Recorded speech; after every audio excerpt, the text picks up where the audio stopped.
Quem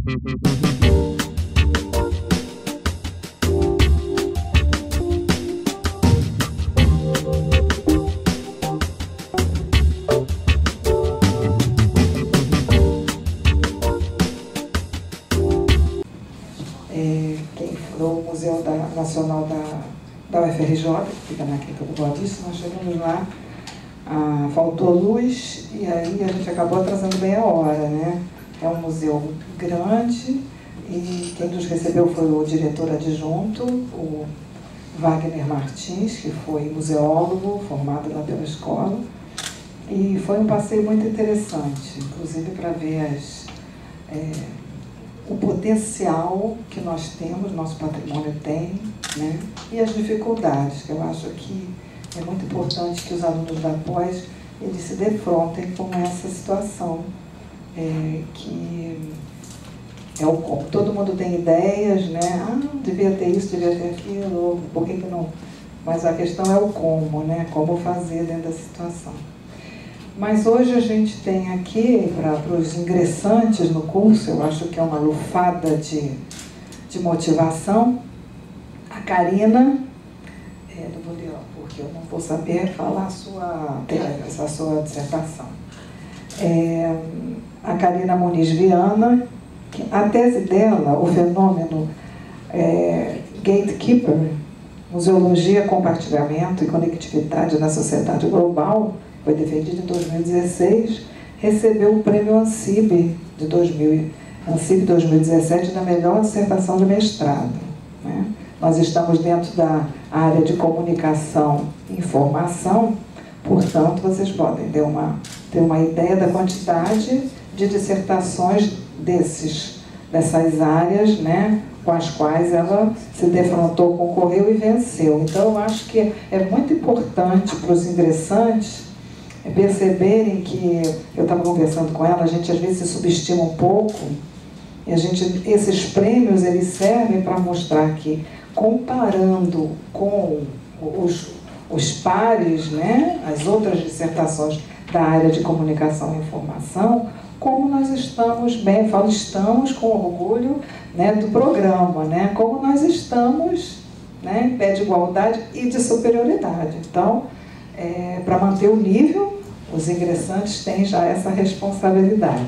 Então, a professora Priscila, que é o outro braço, né, do PPG MUS, vai dar umas palavrinhas antes da apresentação da Karina. Então, é uma satisfação aqui poder estar presente aqui que a Karina vai mostrar para vocês os resultados do trabalho dela, que foi tão bem conceituado na área, principalmente de informação, né, como o trabalho de museologia na área de informação. E é isso, a satisfação de que as pesquisas aqui possam ter um alcance cada vez maior. Então a gente quer assistir, tá bom? Se você precisar, tá bom.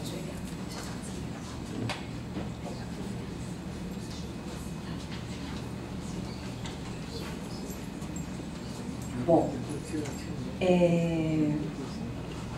vou quebrar todos os protocolos e começarei a minha fala colocando o afeto. Quando eu iniciei no programa, a minha formação é em Belas Artes. Oi? Mais uma. Você também está vendo outros. E eu atuo com museus desde 2004. E dentro da Belas Artes, eu pude presenciar dentro do universo do museu a minha vocação para a gestão. Então eu comecei toda a minha trajetória dedicada a esse caminho. Concluída a graduação em Belas Artes, eu me especializei em gestão da inovação, gestão da informação e inovações tecnológicas, onde eu pude efetivamente transitar dentro desses museus com os processos técnicos. Gestão de acervo, informatização desses acervos, digitalização, toda a logística, fluxo de trabalho, das exposições, a própria direção do museu, modelos de sustentabilidade. Então, essa trajetória, ela sempre esteve muito pautada na prática. Eu não era uma teórica. Eis que, de repente, eu senti a necessidade de estar na academia, de efetivamente ler os grandes teóricos, de efetivamente entender que campo é esse, o que é a museologia afinal, o que é o museu afinal. Se na prática eu estou tratando de terminologia, gestão de acervo, memória, patrimônio, onde é que tecnicamente falando, cientificamente falando, eu posso estar me apropriando dessas informações? Foi aí que eu busquei o PPG-PMUS para fazer o mestrado em Museologia e Patrimônio. Pois bem, e um universo maravilhoso se abriu diante de mim. Primeiro, os grandes profissionais que eu encontrei dentro do PPG-PMUS. Professores realmente dedicados e comprometidos com o campo, enquanto academia, enquanto ciência. Os colegas de sala, a gente até brincava, a Raquel está aqui, ela foi minha colega de classe, que a nossa turma era a turma só amor, né, Raquel? Por quê? Porque era uma sinergia tão grande, onde nós estávamos todos muito ansiosos pelo processo da escrita, o processo da pesquisa. No mestrado a gente entra completamente perdido. Eu entrei muito perdido, porque eu não vinha da graduação de museologia como a Raquel veio, por exemplo. Eu vim de uma graduação que nunca discutiu museologia, o que é um erro também, mas eu não vou entrar nessa seara agora, né, Raquel? Mas então era um grupo sedento por algo que não sabíamos o que estávamos buscando, né, Raquel? E esse caminho foi construído de forma muito afetiva, muito calorosa entre nós, parceiros de sala, de classe e os professores. Então, para vocês que estão iniciando o programa agora, isso é fundamental, ter essa colaboração entre vocês, porque é aqui que vocês terão a liberdade de discutir o pensamento de vocês, porque aqui não há concorrência de mercado. Vocês não estão aqui disputando uma vaga de museólogo na X instituição. Vocês estão aqui para disputar o conhecimento no sentido coletivo e colaborativo. Então aproveitem isso, porque é muito rápido. Um ano de disciplina é muito rápido, não mais 2 anos. Então é uma experiência única e eu sinto muita falta dos nossos encontros, Raquel, porque realmente a gente trocava muita informação, aquilo era maravilhoso. E era também a turma pão com ovo, né? Porque a gente saía do CCH e ia para Mureta comer pão com ovo e tomar cerveja. Né? Essa era a nossa trajetória para discutir as questões que eram tratadas em sala de aula. Bom, esse é um aspecto. O outro aspecto, o grupo de profissionais que estão dentro do PPG-PMUS. Nós temos preciosidades aqui dentro. Quando a gente cai ali fora, a gente percebe o quanto esses profissionais do PPG-PMUS são importantes para a construção do campo. Então é muito importante agora a gente poder, estando lado a lado com eles, realmente absorver tudo o que eles têm a nos oferecer. E eu fui uma privilegiada. Eu tive a professora Teresa Scheiner como minha orientadora. E isso fez total diferença na minha pesquisa.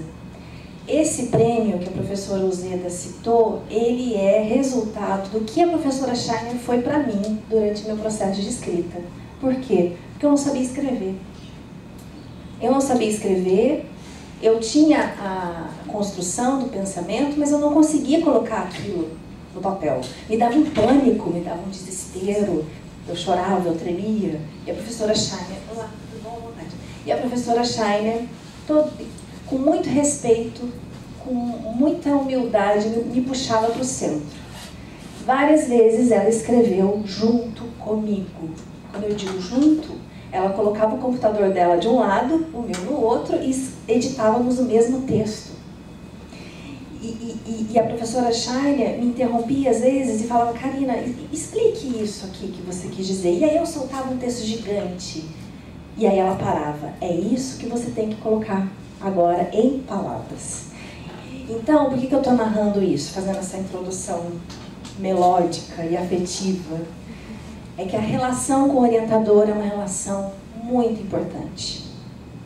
Se vocês não estão seguros com o orientador de vocês, o orientador que o programa lhes indicou, ou o orientador que vocês escolheram, teoricamente, se vocês não estiverem satisfeitos, à vontade, troquem, porque é a peça fundamental do seu processo de pesquisa.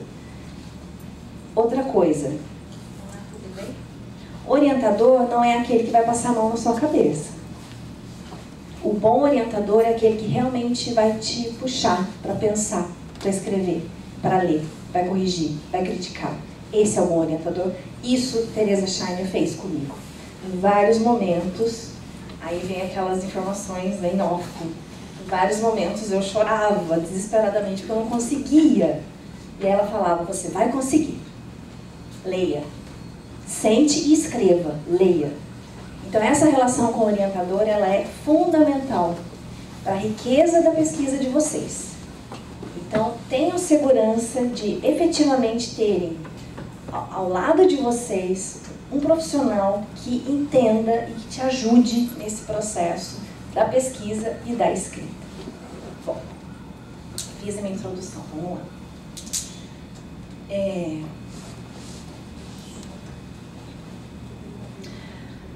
O título da pesquisa, então, outra coisa, né?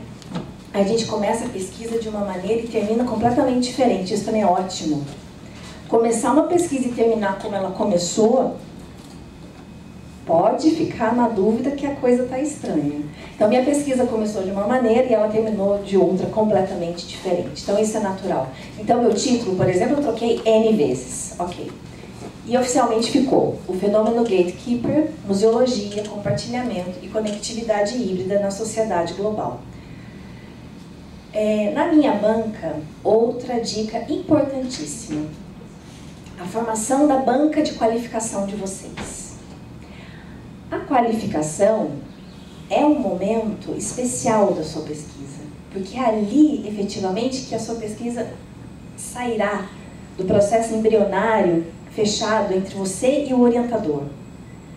Então é muito importante a banca que você e o orientador irão escolher, porque tem que ser uma banca que colabore efetivamente, que critique positivamente o seu trabalho, uma banca que abra espaço para você questionar, que abra espaço para te dar novos caminhos, novos direcionamentos, às vezes até uma nova estrutura bibliográfica. Então não se assustem se na qualificação o projeto de vocês parece que foi retalhado, não foi. Confiem na banca de vocês de qualificação. É ela que dará o grande desenho para a pesquisa de vocês. E a minha banca também foi uma privilegiada. Eu tive a professora Priscila Cooperman, vocês têm aula com ela, terão, acredito que sim, não sei. Fenomenal, uma profissional fenomenal da área de comunicação. E a professora Rosane Carvalho, também da área de comunicação. Então foram duas profissionais que muito colaboraram para o avanço da minha pesquisa. Afinal de contas, né?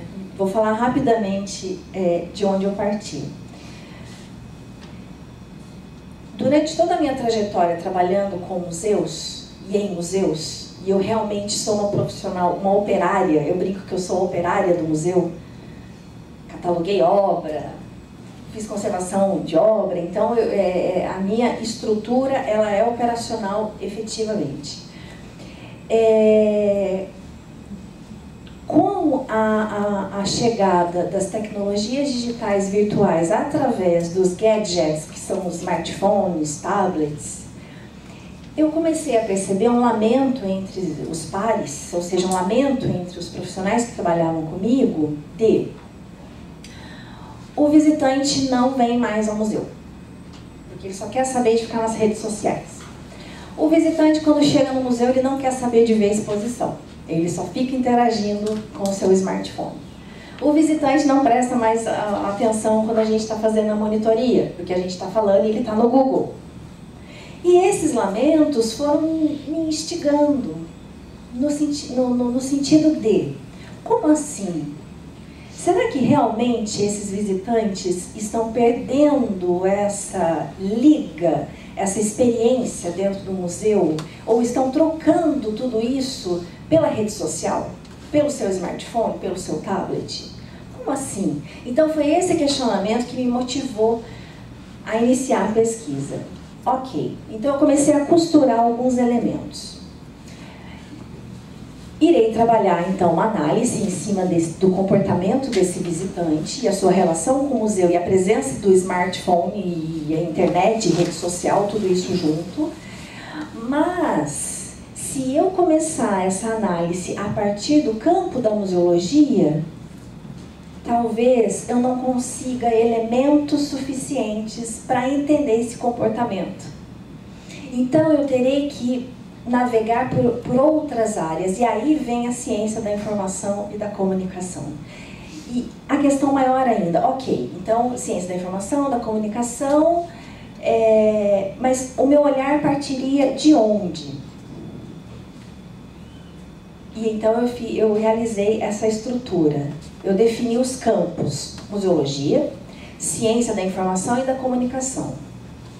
Ou seja, eu estou falando do campo da museologia, mas eu estou negociando, eu estou dialogando, eu estou interagindo com a ciência da informação e da comunicação. Eu preciso delas para poder avançar com a pesquisa. E o olhar? De onde partiria o olhar da pesquisa? Do museu para fora ou de fora para o museu? De fora para o museu. Então foi escolhido o visitante, que a palavra visitante não dava conta desse cenário, e a pesquisa definiu como indivíduo globalizado. Então, o olhar partia do indivíduo globalizado para o museu. E as ferramentas? Detalhe, agora, dica.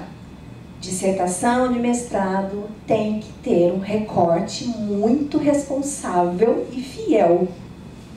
Senão a gente se perde. A gente deixa o orientador louco, a gente fica louca e a pesquisa não fica legal. Então não tenham medo de cortar. Não tenham medo de colocar na gaveta aquela coisa que para você era fundamental para a sua pesquisa. Nós temos o doutorado para isso.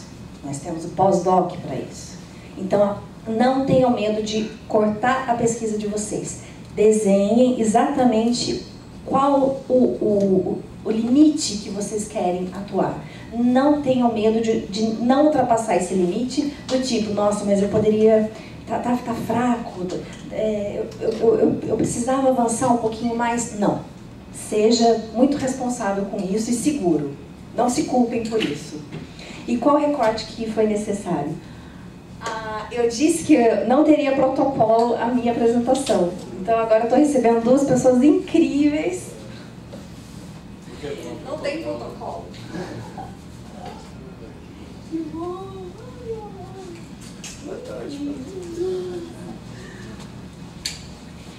Gente, só voltando à minha introdução, além de termos essa relação de afeto com os nossos colegas de trabalho, de sala, com os nossos professores, a gente tem que ter relação de afeto com aquelas pessoas que te motivaram a entrar num programa de pós-graduação. E o Eurípides foi essa pessoa. Ele foi responsável, que me cutucou e falou assim: o que você está fazendo aqui, sua formiguinha operária? Você tem que ir para a academia. Aqui estou eu, obrigada. Voltando, qual foi meu recorte? Não pode ter medo de recortar mesmo. O meu recorte foi o Instagram e o Tumblr. Ou seja, diante de todo o universo das redes digitais virtuais, diante de todas as possibilidades desses gadgets, o Instagram e o Tumblr foram duas ferramentas em 2014 e 2015 que estavam no seu ápice. Era ali que eu conseguiria os elementos que realmente estavam instigando a pesquisa a investigar. Então foram 2 anos efetivos estudando incansavelmente o Instagram e o Tumblr.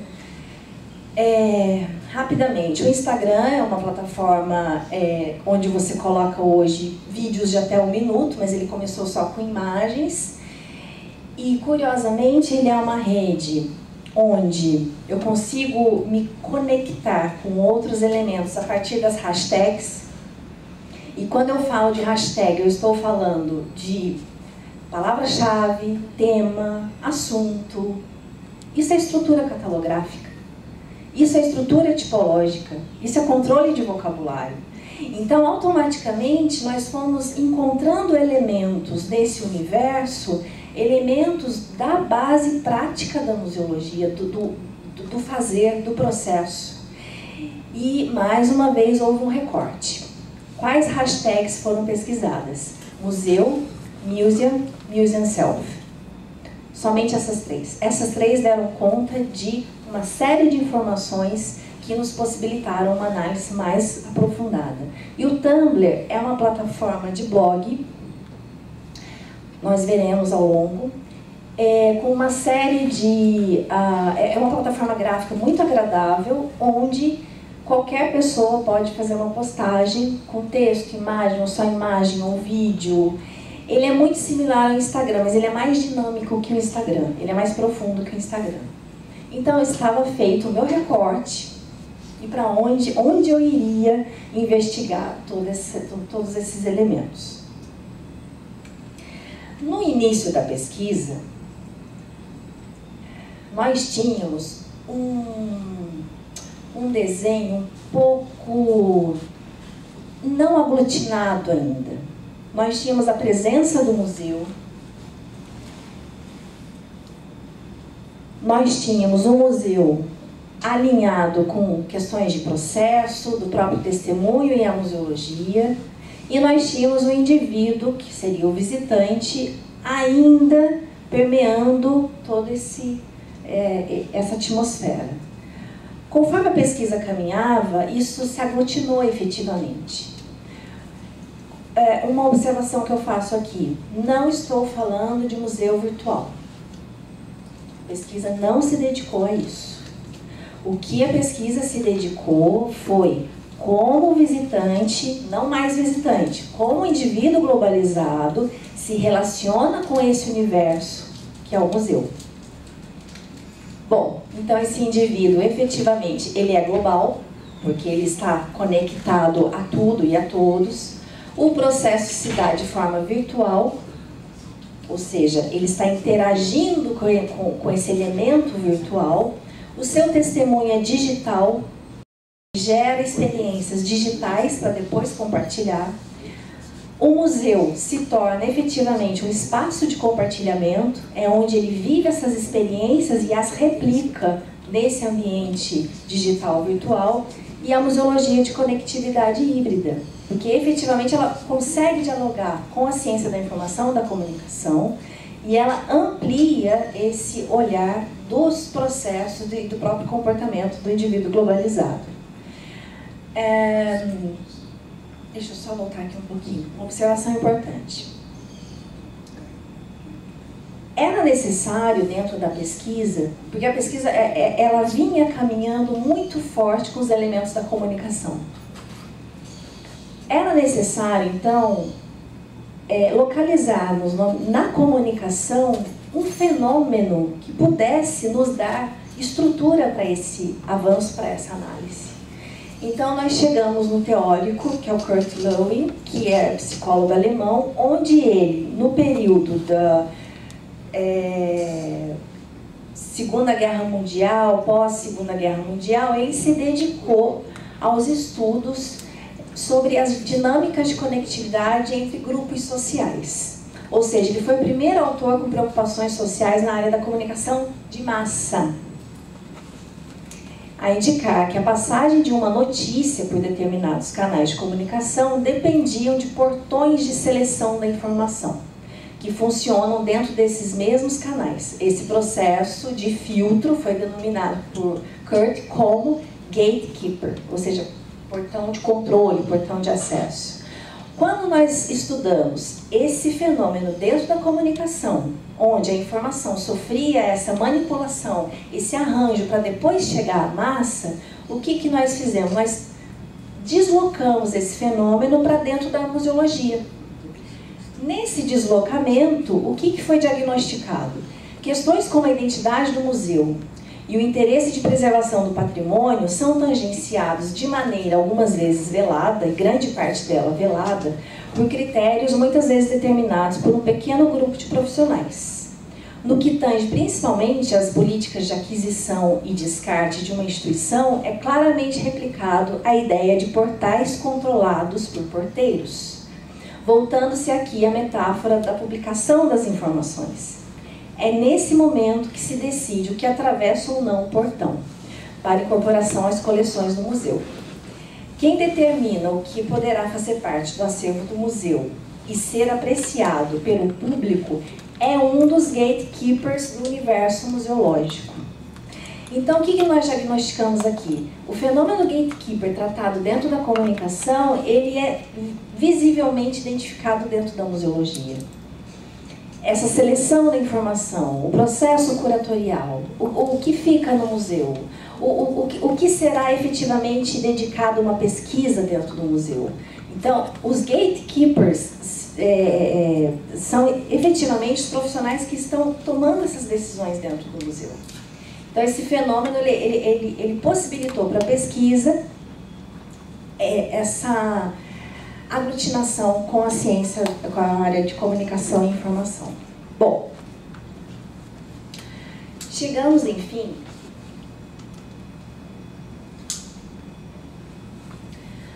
agora vamos efetivamente aos resultados de algumas análises. Então, aqui nós temos um print do Instagram do MASP, Museu de Arte de São Paulo, onde a hashtag pesquisada foi Museu Muse and Self. Essa pesquisa foi feita em 2015. E o que nós podemos observar quando fizemos essa pesquisa? A exposição que eles replicaram da Lina, que são os cavaletes de cristais, né, as grandes obras do acervo do museu estão nessa exposição. Nós percebemos que os visitantes, ou seja, o indivíduo globalizado, ele ficou muito à vontade em recriar novas leituras e imagens dessa exposição. E ao recriar, ele replicava dentro da rede social, dentro do Instagram. Então aqui fica claro essa curadoria, digamos, desse indivíduo globalizado, essa preocupação estética, plástica, em efetivamente compor a obra e replicar essa obra para dentro desse universo que é o Instagram. Quando nós percebemos essa imagem, outra coisa importante, a pesquisa não teve a etapa de campo, de recorte, entrevistando esses indivíduos globalizados. Nós não nos aproximamos diretamente desses indivíduos, nós apenas observamos. Uma dessas observações foi nesse dia, onde eu fiquei mais ou menos umas 3 horas dentro dessa sala, observando o comportamento desses indivíduos. E essa visitante, ela ficou muito tempo dentro da sala. Ela ficava procurando o melhor ângulo para poder se fotografar com esse ambiente da exposição. E provavelmente ela fotografava e replicava, fotografava e replicava. Enfim, o indivíduo globalizado se projeta no mundo virtual, estabelecendo um protocolo relacional com as redes híbridas. Ele está aqui em qualquer lugar, basta conectar-se.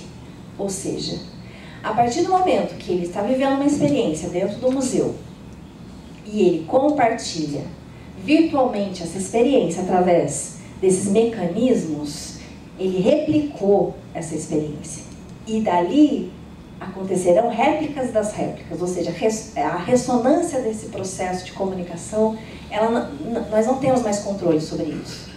Algumas publicações que eu pude observar, tinha mais de 2.000 curtidas, ou seja, 2.000 pessoas pararam para observar aquela imagem.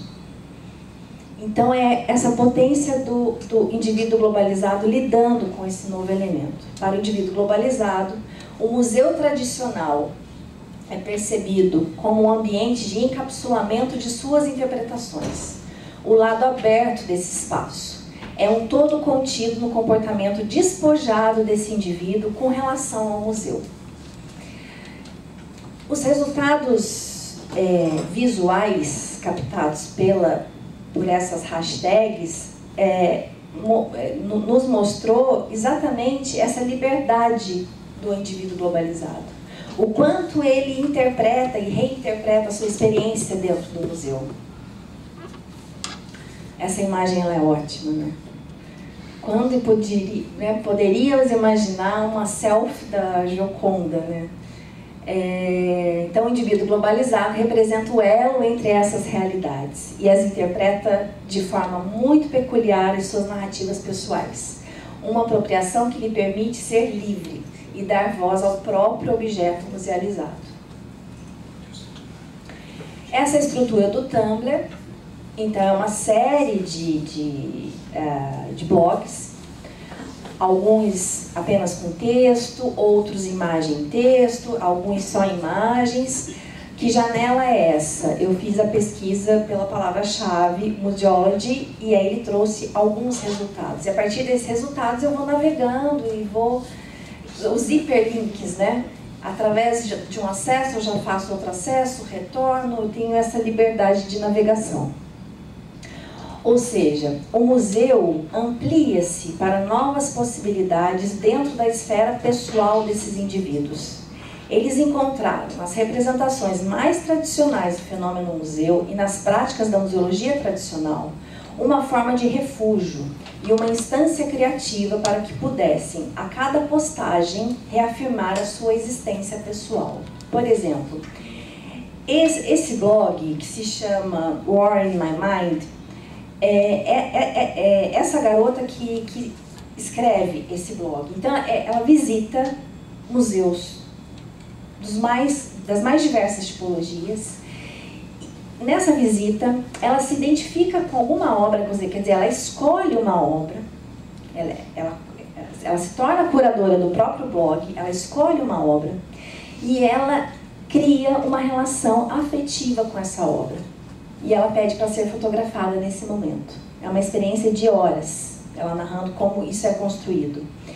Nesse caso aqui, ela ficou exatamente nessa posição, ou seja, observando essa pintura, ela vive essa experiência com essa pintura e quando ela volta para casa para alimentar o blog, ela faz toda a narrativa afetiva do o que foi aquela experiência com ela e a pintura. Que caminhos o museu construirá com e para esse indivíduo? Suas memórias, tem um erro ali, desculpa, suas memórias agora fazem parte de uma reconstrução digital, que lhe possibilitam debruçar-se sobre seus recortes de realidade e dar a eles novos significados, para enfim serem compartilhados virtualmente. Essa plataforma, esse blog também chamou muita atenção durante a pesquisa, porque é um grupo que cataloga fotografias. Então eles criaram toda uma estrutura tipológica, eles criaram tesauros dentro dessa ideia e as grandes áreas, as categorias são frases que possam remeter a um sentimento.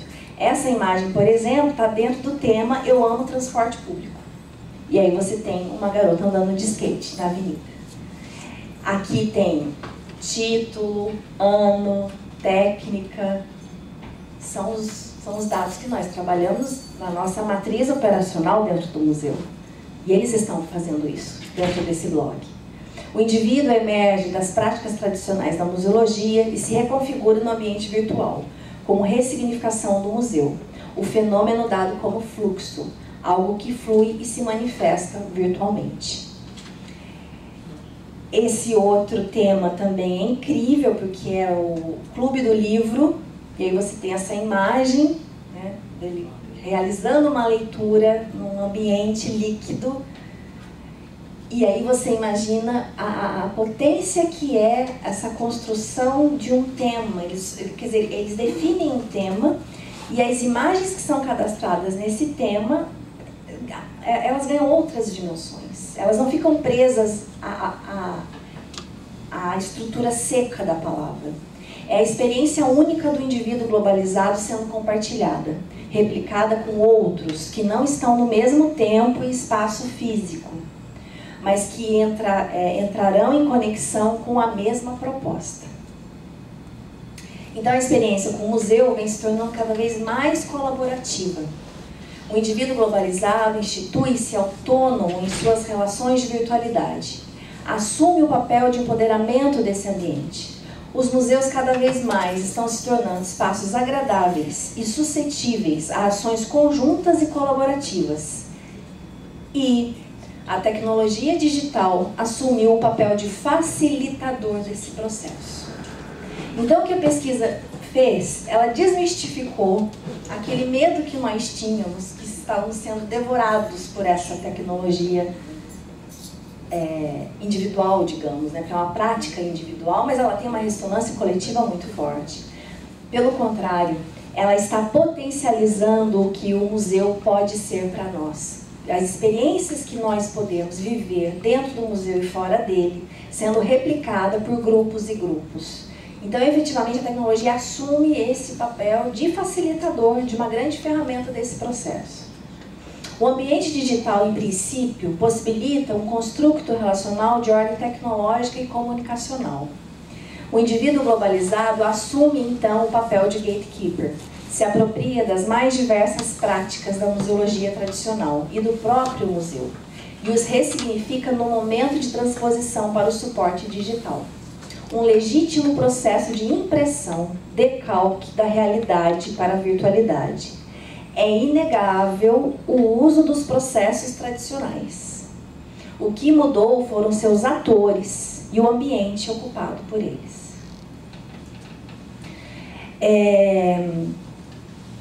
Hoje, eu passei a seguir o Joan Tonoir, que ele é um atleta, ele é de Paris.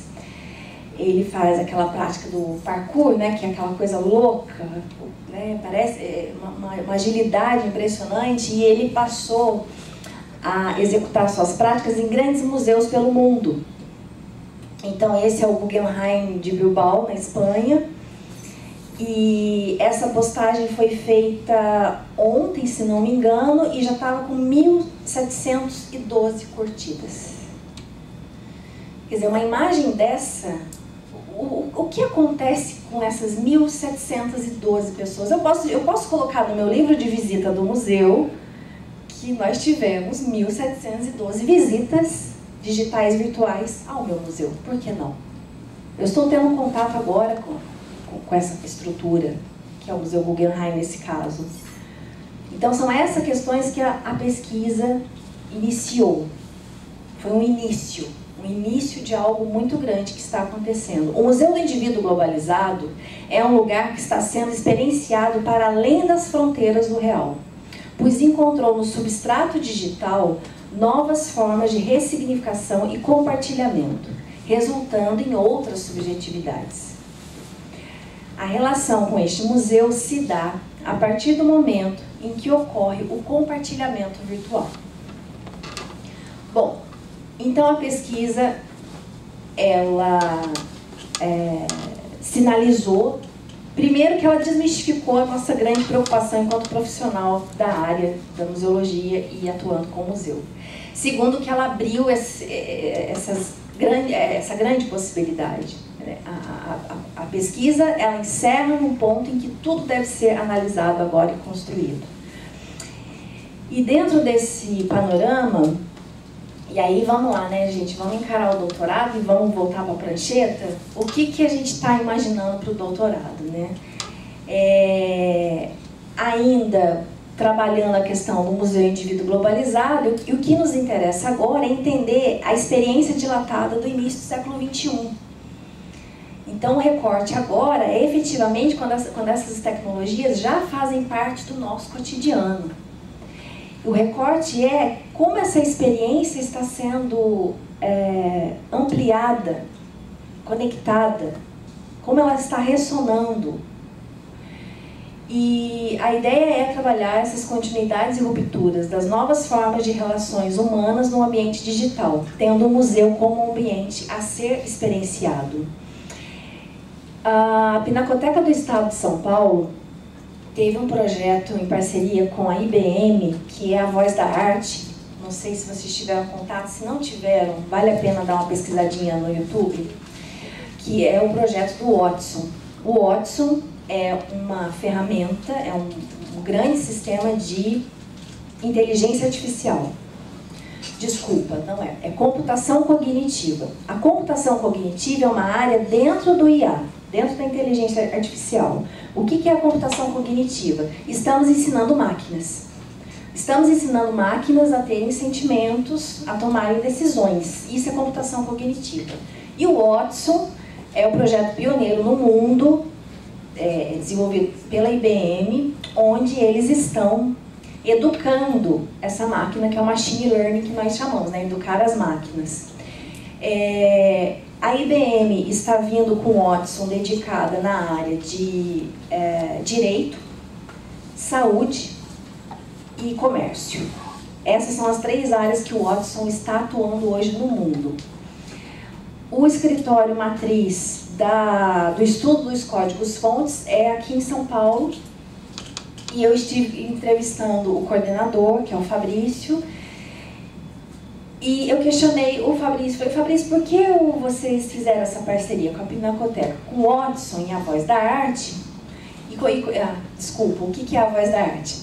Eles escolheram algumas obras da Pinacoteca, eles educaram o Watson a responder perguntas, e você entra na Pinacoteca com aquele aparelho, que é um smartphone, você para diante da obra, o Watson já reconhece aquela obra, porque tem um sensor na obra, então, por Bluetooth, ele já reconhece que eu estou diante daquela obra, e aí eu pergunto, por exemplo, a obra da Tarsila do Amaral, o que são essas árvores? E aí o Watson me responde.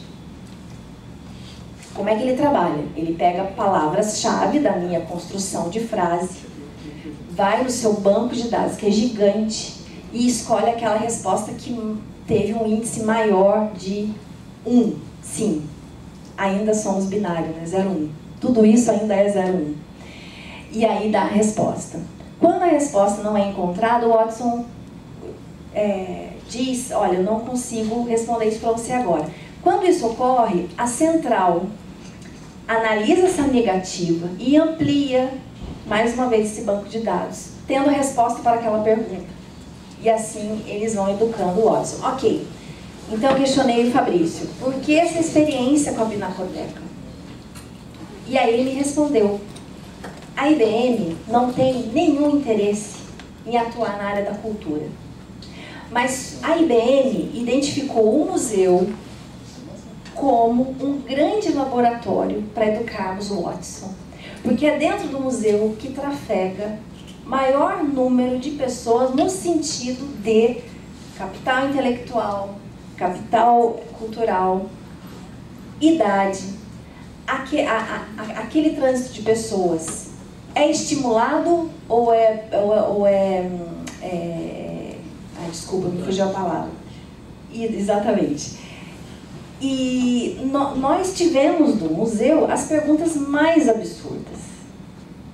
Então, o museu é o melhor ambiente para que possamos efetivamente trabalhar com o Watson, trabalhar esse conceito do machine learning.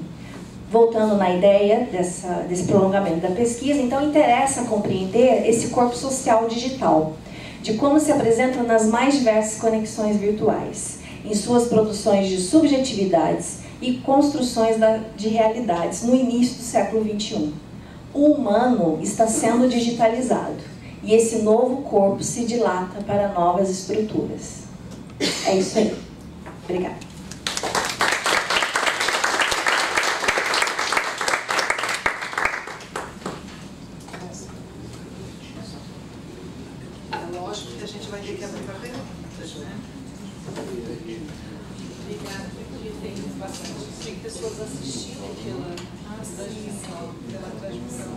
Não, eu vou querer, inclusive, depois esse filme, esse vídeo, para passar de novo para as próximas turmas, porque é muito interessante. Muito, eu estava na minha sala trabalhando por conta do evento no museu, faço assessoria de comunicação aqui, mas estava escutando.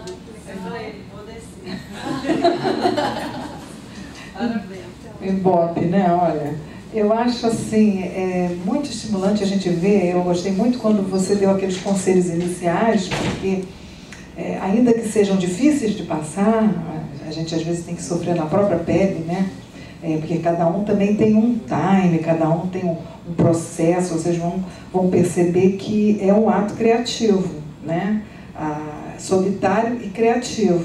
Então, você perceber uma pessoa que tem uma tese, que já teve uma chancela de qualidade, e conseguir tentar pegar um pouquinho da experiência desse processo é muito importante. E o trabalho dela só conseguiu ser profundo como foi e reconhecido porque ela teve a coragem de fazer o recorte. O recorte é fundamental. A gente entra às vezes pensando em fazer sobre algum aspecto do Brasil, né, e depois termina no quarteirão. Mas o que importa é que que aquele trabalho seja um trabalho que agregue realmente aquele quarteirão, que pode ser um microcosmo do Brasil, né? Então, os ingressantes todos, eles vão passar por isso. A gente, quando analisa os projetos, a gente vê assim, são projetos assim, de vida, né? Assim, para levar 15 anos para resolver. E é uma ambição legal, eu acho que é aquilo que motiva a pessoa.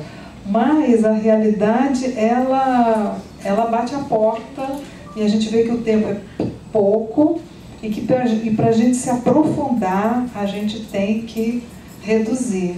Então, eu achei aquilo que você falou ótimo. Eu vou querer o vídeo para ficar na história. Então, está aberta a perguntas. Quem tiver alguma pergunta para fazer para a Karina. Eu quero dar os parabéns, assim, adorei. Vou querer ver o PDF todo, não sei se já está. O PDF da Karina já está direitinho. Capa dura também? Sim. Ah, que beleza. Aluna nota 10. Então, alguém tem alguma pergunta? É que você falou do Kurt Lewin, e o Kurt Lewin eu conhecia da Gestalt, da teoria da Gestalt, que foi inclusive a teoria dos campos, que foi muito utilizada pela antropologia política, depois o Deleuze retrabalhou, né? Então, eu queria que você falasse mais sobre o uso do Kurt Lewin para esse trabalho que você desenvolveu.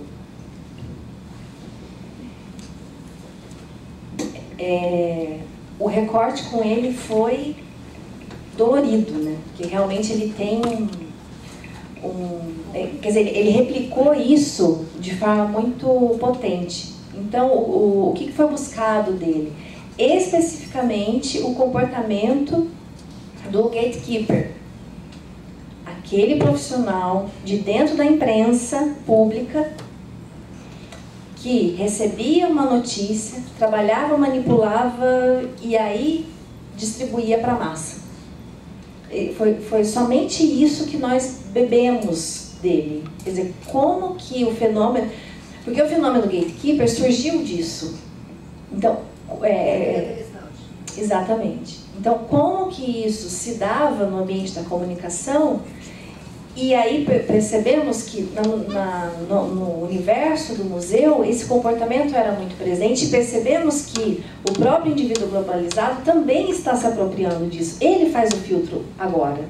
Ele faz o filtro, ele faz o recorte, ele define como replicar, ele manipula a imagem, essa imagem aqui, ela é o processo do gatekeeper extremamente trabalhado, né? Quer dizer, esse visitante, ele recortou, colou, recortou, montou, deu uma nova leitura para uma imagem, e essa imagem é muito forte porque ele está trabalhando com ícones do universo da história da arte. Que ousadia!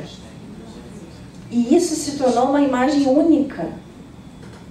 Ele pega ícones da história da arte, de tempos que não são o mesmo tempo, e coloca no mesmo tempo digital. Então, do Kurt bebemos apenas essa parte. Alguma outra pergunta? Karina.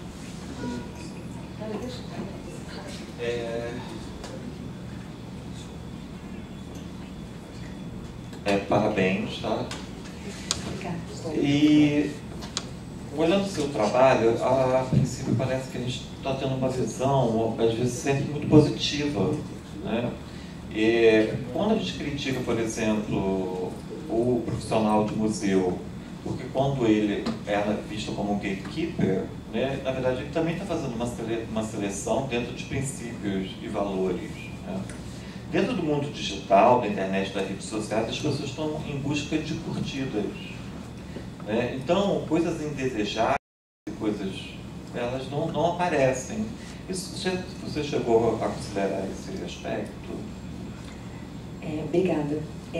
Não, esse foi um recorte, né? Eu não podia considerar esse aspecto, porque senão eu teria que levantar exatamente como você colocou, eu teria que levantar como o museu está se comportando como os profissionais de museu estão lidando com esses filtros, para que na outra ponta o visitante também venha lidar com esses outros filtros, em que momento isso se encontra e como que essa relação se dá. Então a pesquisa não podia veredar para isso. Na proposta de doutorado, isso é algo que está sendo sinalizado. Quer dizer, como essas experiências estão sendo tratadas agora? Numa outra fala me questionaram o controle dessas imagens. E aí fizeram uma comparação com a nossa parte jurídica, falando já dentro do museu, né? Voltei para o território do profissional de museu. No nosso território jurídico, nós temos uma questão muito séria, que é a cessão de uso de imagem. E nessa outra ponta do indivíduo globalizado, isso está livre, eles se apropriaram de tal maneira que eles têm total liberdade. Essa imagem é a maior prova disso, da manipulação disso e da replicação disso. Isso também é um grande problema que a gente está encontrando agora. Você colocou bem, a pesquisa do mestrado, sem dúvida, ela foi muito positiva. Só que ela foi positiva no sentido de, ela abriu todos os outros aspectos que devemos sim nos preocupar, aspectos negativos, aspectos de alerta, porque esse primeiro panorama, ele tem, por trás dessa cortina, ele tem um universo agora que nós não conhecemos, estamos vivendo agora, como nós estamos construindo esse universo. Quer dizer, como que... um outro dado importante, o Museu de Londres tem uma outra ferramenta que também está na pesquisa, mas eu não trouxe nessa fala, que é realidade aumentada. Eu vou explicar o que é da maneira que eu nunca gosto. Vocês lembram do Pokémon GO? A maneira mais rápida de entender, mas é que Pokémon GO, enfim, subestimou a capacidade do que é uma realidade aumentada. Bom, realidade aumentada, o que é? Eu pego o meu smartphone e eu estou filmando aqui vocês. E aqui aparece um ponto. Quando eu viro nesse ponto, ele me traz a foto de como era essa paisagem há 40 anos. Ele sobrepõe o que está acontecendo agora com o que o banco de dados pode me oferecer. Isso é realidade aumentada. Aí o Museu de Londres fez essa experiência de realidade aumentada a partir da saída do metrô. Então, a estação de metrô que dá acesso ao museu, ela é inteira mapeada por experiências de realidade aumentada até eu chegar no museu. E, detalhe, o acervo é do museu. Então, o museu tem todas as fotografias de uma Londres, por todo aquele trajeto até o museu, e ele vende essas imagens. Você tem a oportunidade de clicar e comprar, você coloca na sua cestinha e compra e já debita do seu cartão de crédito. Como nossas instituições irão lidar com isso? Juridicamente falando, politicamente falando, se somos pelo ICO, sem fins lucrativos. Quer dizer, o que a pesquisa do mestrado sinalizou? O problema é muito grande. Foi apresentado o lado bonito. Realmente é admirável, admirável o mundo novo é o que está acontecendo. Mas junto dele vem todos esses questionamentos. E como nós, profissionais de museus, e diretores, e gestores, e conservadores, e museólogos, e educadores, e antropólogos, enfim, toda essa gama que o museu representa, irá lidar com tudo isso, sendo que ainda estamos preocupados se a minha obra está com o número de registro correto ou não. Se o meu banco de dados está... se ele replica a realidade do acervo ou não. Se meu acervo está digitalizado ou não. Então, o que a pesquisa mostrou é que lá fora, o indivíduo globalizado, ele tá forrado por uma tecnologia pesada. E nós? Como nós iremos lidar com isso?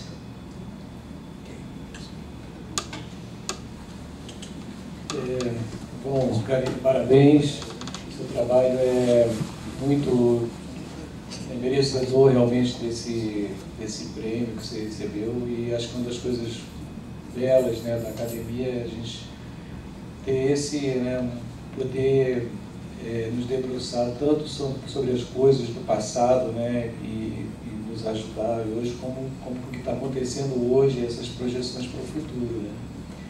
Eu concordo com você que com essa observação dessa desmistificação, né, porque a tecnologia realmente ela assusta e a gente tende a fazer uma simplificação dela, né? Tipo, como por exemplo, assim, citando a fala do colega, se essas pessoas estariam realmente só interessadas em curtidas, mas será que realmente, né, não há um desejo de compartilhar realmente um sentimento, uma experiência, né?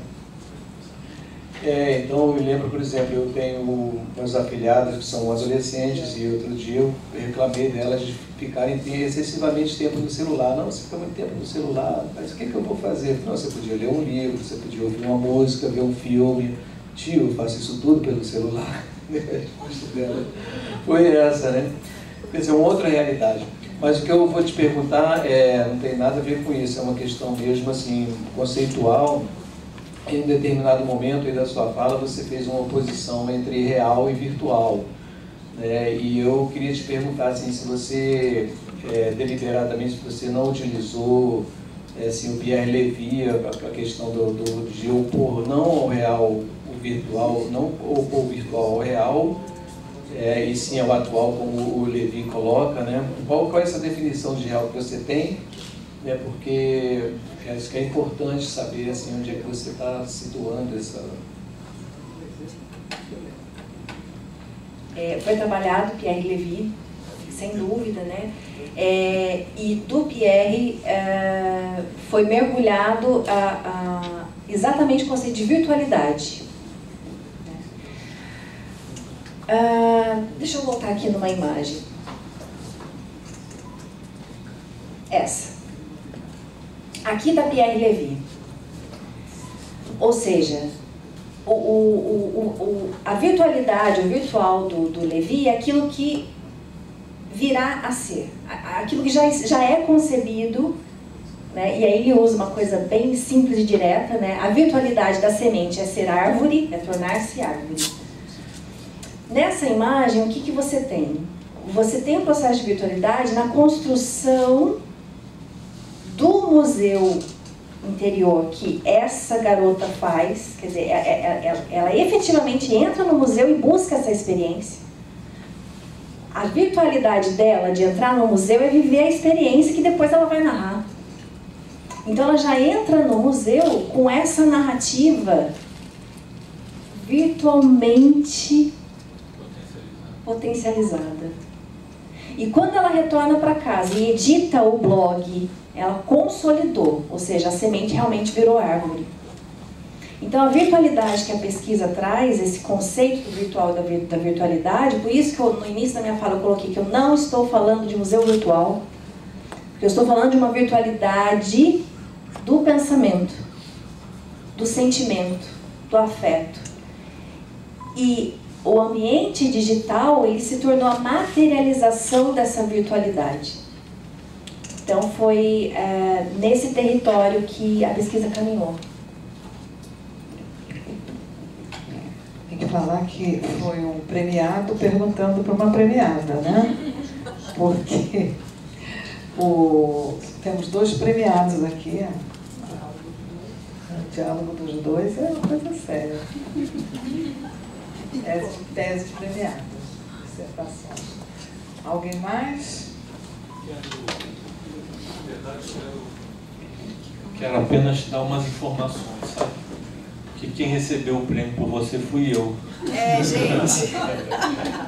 E na verdade... Eu não estava no evento. Não, nem você, nem sua orientadora. Né? E na verdade isso aconteceu no fim de uma noite, numa reunião longa, conturbada, da ANSIB, que é a Associação Nacional de Pesquisa e Pós-Graduação em Ciência da Informação, né? Depois de muitos temas discutidos lá pelo final, então foram apresentados os resultados da premiação para prêmio de dissertação e prêmio tese, né? E eu estava sentado ao lado de outros professores do programa e sabia que nós tínhamos enviado uma dissertação. Não vai ganhar mesmo. Imagina, a banca eram 3 professores hard da ciência da informação mesmo, né? Eles leram 27 dissertações. A sua dissertação concorreu contra as 26 dissertações de programas de pós-graduação do Brasil inteiro. Elas todas foram lidas pelos 3 membros e eles foram unânimes na escolha da sua dissertação. E escolheram uma dissertação da museologia, frente às 26 de ciência da informação. Então, assim, isso é uma questão para você ter uma noção do significado, né? Porque um prêmio é um prêmio, esse prêmio é dado todos os anos. É a primeira vez que uma dissertação da museologia ganha o prêmio ANSIB. Muito porque nós quase nunca concorremos, porque temos a impressão de que nosso material não se encaixa muito, né? Quer dizer, as dissertações e agora as teses que têm, digamos, condições de concorrer são em temas que fogem um pouco da ciência da informação, então a gente acha que não vamos botar, não vamos submeter o aluno e o orientador a uma situação de expectativa quando certamente não vamos levar, né? Não temos nem assim, possibilidade de ganho, provavelmente eles vão separar aquilo, não vão nem ler por causa da temática, né? Mas não foi assim. Então, assim, eu acho que o programa tem que fazer isso todos os anos. Ser premiado é uma consequência, pode ser ou não, mas a concorrência, sim, vale a pena, né? Especialmente porque agora são 6 cursos de pós-graduação na área de museologia. Então, assim, acho que todos têm que enviar, mas acho que, assim como nós, os outros também não têm essa perspectiva, entende? E nem sei se tem conhecimento de que você ganhou. Provavelmente não, né? Porque isso está divulgado na nossa página, mas é só, né? Então, acho que assim, isso é para te dar uma noção, né? Foi uma surpresa. Na hora eu falei assim, ganhou! Porque quando eu ouvi o Gatekeeper, que eu estava dizendo, assim, não acredito. Não, sou eu não. Eu falei, ganhou. E aí? Quem vai lá, né? Porque eu e os outros docentes presentes éramos todos, enfim, docentes somente do programa. Em verdade, não poderíamos ir lá receber, né? Mas aí, como eu fui vice-coordenador há muito tempo, fingi que continuava. Não é comigo. Fingi mesmo. Porque, sou vice-coordenador. Mas não era, né? Porque senão não podia receber. Imagina se eu não ia receber, né? Ia mesmo, né? Porque sei lá quando que isso ia cair na mão da gente, né? De volta, viu? Parabéns, viu?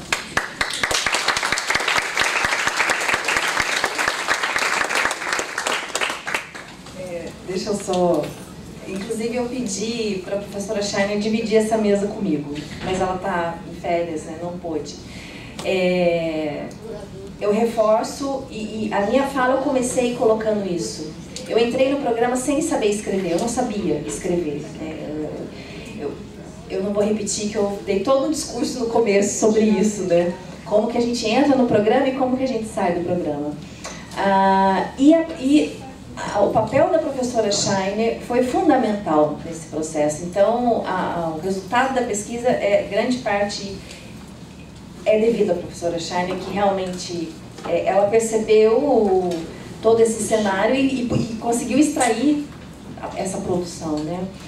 Uma coisa importante que se coloca agora, que o professor Leonardo colocou de forma muito importante, é que é necessário, sim, o nosso programa, a nossa área, nós profissionais, estarmos provocando as outras áreas e estarmos efetivamente presentes nessas outras áreas. Os nossos encontros, os nossos seminários de museólogos e sistemas de museus e tem que ter na plateia não só os museólogos e os conservadores. Nós precisamos trazer para a plateia o empresário, nós precisamos trazer para a plateia o matemático, o gestor de ciência da informação e da comunicação.